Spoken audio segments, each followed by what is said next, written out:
Once again. James here at Riley's Autos.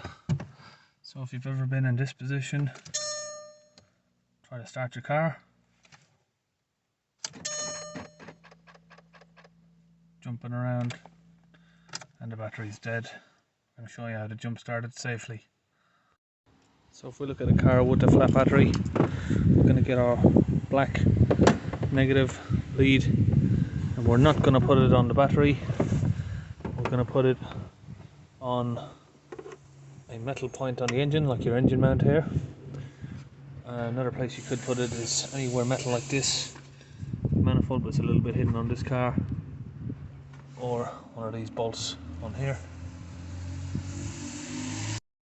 Now we're going to get our negative to the jump starting vehicle, find the negative point on here, which is on this van. We've got a negative point here on the side. Now back to the car with a flat battery, we're going to put the positive on. I'm going to put the positive on here first because this is a flat battery and we're not going to get any sparks from it. Then we can find our jump point, and on this van it's right here, so we're going to press this in and join our live red cable here. Just like that, and that's done.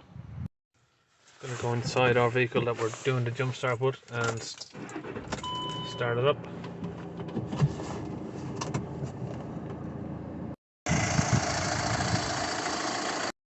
Now you should let that run for at least a few minutes to put some power into the car. If you try and do it straight away, chances are it's not going to work.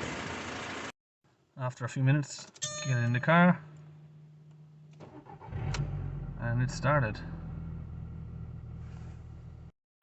We're going to remove our positive post, and then we're going to remove our positive from the jump starting car.